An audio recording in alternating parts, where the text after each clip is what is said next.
क्यों बिहार के लोग दिवाली की छुट्टी छोड़ सकते हैं किंतु छठ पूजा में छुट्टियां अवश्य लेते हैं?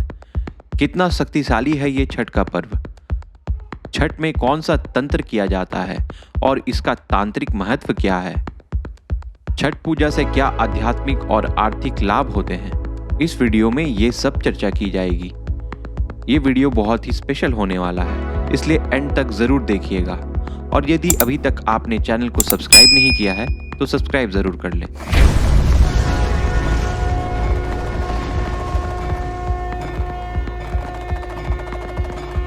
छठ पूजा बिहार, झारखंड और उत्तर प्रदेश का मुख्य पावन पर्व है। छठ पूजा में षष्ठी देवी और सूर्य देव की पूजा की जाती है। छठ पूजा एक ऐसी व्रत साधना है जिसमें प्रत्यक्ष देवता सूर्य देव और चंद्र देव की पूजा की जाती है, इसलिए इसे ब्रह्मांडनीय पूजा भी कह सकते हैं। तो आइए जानते हैं छठी मैया कौन है। पुराणों और वैदिक ज्योतिष के अनुसार सृष्टि की अधिष्ठात्री प्रकृति देवी पार्वती देवी के कई अनेकों रूप में से उनकी षष्ठी या छठी रूप को षष्ठी देवी कहते हैं और बिहार की स्थानीय भाषा में इन्हें छठी मैया कहते हैं। षष्ठी देवी ब्रह्मा जी की मानस पुत्री है। यह देवसेना के नाम से भी विख्यात है, जो शिव पुत्र कार्तिकेय स्वामी की अर्धांगिनी है। इन्हें विष्णु माया तथा बालदा अर्थात पुत्र देने वाली भी कहा जाता है। मूल प्रकृति के छठे अंश से यह प्रकट हुई हैं तथा इनका नाम षष्ठी देवी पड़ा है। षष्ठी देवी सभी बालकों अथवा नवजात शिशुओं की रक्षा करती हैं। षष्ठी देवी के आशीर्वाद से संतान की प्राप्ति होती है। छठी माता बच्चों को बीमारियां और समस्याओं से बचाती हैं और उन्हें दीर्घायु और अच्छा स्वास्थ्य प्रदान करती हैं। जिन्हें संतान नहीं होती उन्हें यह संतान का वरदान देती है। बहुतों को जानकर ये आश्चर्य होगा कि छठ पर्व की छठी माता ही बच्चों की छठी के दिन पूजे जाने वाली देवी है। इसलिए भारत में बच्चों के जन्म के छठे दिन षष्ठी देवी या छठी माता का पूजन किया जाता है।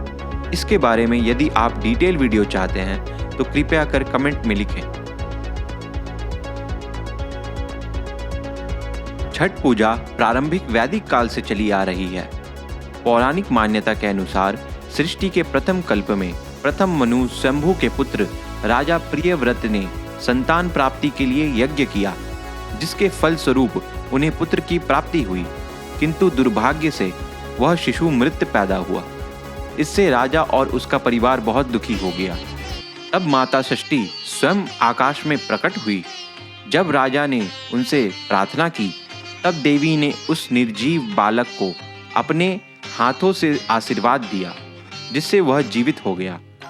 राजा देवी की कृपा के लिए बहुत आभारी था और उसने षष्ठी देवी की पूजा की।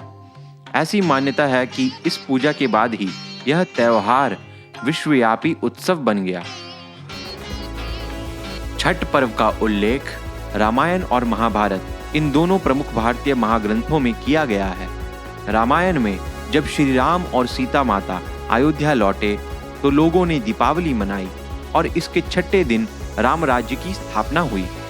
इसी दिन श्री राम और सीता माता ने सूर्य छठ का व्रत रखा था और सीता द्वारा सूर्य षष्ठी छठ पूजा की गई थी, जिससे उन्हें लव और कुश पुत्र के रूप में आशीर्वाद मिले। महाभारत में भी ये मान्यता है कि कुंती ने भी अपने पुत्रों के लिए छठ पूजा की थी और सूर्य पुत्र कर्ण भी प्रतिदिन सूरज को अर्घ देते थे, जो आज छठ में सूर्य को अर्घ देने की परंपरा बनी हुई है। सूर्य को अर्घ देने से भाग्योदय होता है और मान सम्मान में वृद्धि होती है। सूर्य को दूध का अर्घ देने से सूर्य उनकी कुंडली में और भी मजबूत होते हैं। क्योंकि सूर्य नवग्रहों की गति निर्धारित करते हैं, इसलिए ज्योतिष दृष्टिकोण से सूर्य और भी महत्वपूर्ण है। तो आइए अब ये जानते हैं कि छठ पूजा के तांत्रिक महत्व क्या है और छठ पूजा में क्या तंत्र यूज होता है। हिंदू कैलेंडर विक्रम संवत में कार्तिक मास के चंद्र महीने के छठे दिन को छठ महापर्व मनाया जाता है, जो कि दिवाली के 3 दिन पश्चात चौथे दिन से ही आरंभ होता है और 4 दिन तक चलता है। यह पर्व महिलाएं अपने संतान और पति की निरोग दीर्घ आयु, अच्छा स्वास्थ्य और उनकी सफलता के लिए व्रत करती हैं। ऐसे तो मूर्ति स्थापना करना, उसमें देवी देवता का आवाहन करके भोग प्रसाद लगाना और रोज पूजा करना भी एक तांत्रिक प्रक्रिया है जो मानव की आध्यात्मिक ऊर्जा का विकास करती हैं और सांसारिक कीर्ति एवं वृद्धि प्रदान करती हैं। वैसे ही यह छठ का पर्व भी बहुत कठिन सात्विक तांत्रिक विधि तपस्या साधना है। इस महापर्व को करने वाली महिला को पर्वतनी कहते हैं। छठी माता उन पर्वतनी की शरीर में आती हैं और उनमें देवी माता की ऊर्जा का संचार होता है। इसलिए कई बार पर्वतनी को कुछ समय के लिए वाक सिद्धि मिल जाती है, जिससे उनके बोले हुए वाक्य सिद्ध होकर दूसरों के लिए वरदान बनकर 1 साल के अंदर ही फलित हो जाते हैं। छठ के प्रथम दिवस के पहले ही छठ की सफाई शुरू रहती है, जिसमें दिवाली के बाद घर को पुनः पूरा साफ और शुद्ध किया जाता है। घर का एक कमरा छठ के लिए निर्धारित होता है, जिसमें हर वर्ष छठ होता है। उस कमरे को पूरा खाली किया जाता है और उसमें बेड, अलमीरा, बुक्स कुछ भी नहीं रखा जाता है, ताकि वह स्थान साधना के लिए अनुकूल हो और उसमें सांसारिक वस्तुएं उपस्थित बिल्कुल ना हो। पर्वतनी 4 दिनों तक सुबह ब्रह्म मुहूर्त के 4 बजे से पूर्व ही उठ जाती है। 4 दिनों तक केवल भूमि पर ही सोती है, निर्जल उपवास करती है, आम के वृक्ष का दातून इस्तेमाल करती है, नंगे पांव चलती है, बिना दर्जी के सिले हुए वस्त्र पहनती है, यहाँ तक कि पर्वतनी ब्लाउज भी नहीं पहनती है और 100% रुई का शुद्ध नूतन वस्त्र धारण करती है, जिसमें प्राकृतिक रंग हो। वह अर्धमौन व्रत धारण करती हैं और कम से कम बोलती हैं, ज़्यादा से ज़्यादा साधना में लीन रहने की कोशिश करती हैं। इस प्रकार पर्वतनी छठ के महापर्व में अपने साधना में कार्यरत होते हुए प्रकृति के मूल स्वरूप के निकट पहुंचने का प्रयास करती हैं, जिससे प्रकृति की छठी शक्ति उनमें विराजित हो और वो स्वयं छठी माता बन जाएं। विदेशी लोग इसको पोसेशन कहेंगे, किंतु ये उससे कई ऊपर की दैविक साधना है। एक तरीके से पर्वतनी एक उत्तम कॉस्मिक इंस्ट्रूमेंट बन जाती है प्रकृति देवी की छठी शक्ति को धारण करने के लिए। और भी कई अन्य तांत्रिक प्रक्रियाओं में, जिनमें देवी देवता का आवाहन अपने शरीर में ही किया जाता है, उसमें भी ऐसी सामान्य प्रक्रिया की जाती है। ये बहुत ही गूढ़ तांत्रिक विद्या है जो छठ में उपयोग किया जाता है। इस महापर्व की विधि और इसको करने का तंत्र और विज्ञान आपको कहीं पुस्तक में नहीं मिलेगा। ये पीढ़ी दर पीढ़ी अपने पूर्वजों से ही प्राप्त होती है।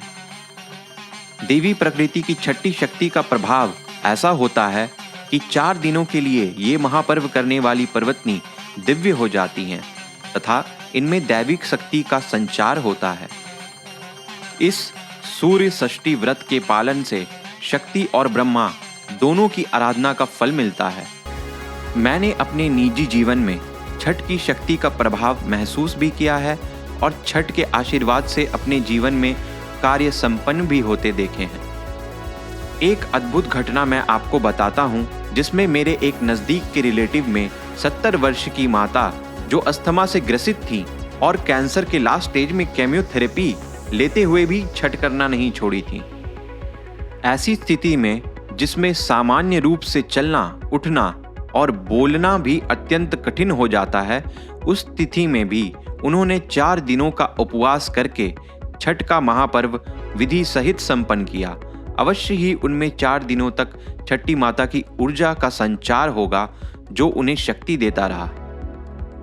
इसलिए कोई भी व्यक्ति जो छठ पूजा के कार्य में सहायता करता हो या छठ करने वाली पर्वतनी से आशीर्वाद प्राप्त करता हो, उसकी धर्म संगत मनोकामना छठी माता अगले छठ आने से पहले ही पूर्ण कर देती है। आइए अब अगले वीडियो में हम छठ के 4 दिनों का पूजा का आध्यात्मिक महत्व समझें और आपको कैसे अपने घर में होने वाले छठ या किसी और के छठ से आध्यात्मिक ऊर्जा, आध्यात्मिक विकास और सांसारिक प्रगति मिल सकती है। तो मिलते हैं अगले वीडियो में। जय शक्ति माता।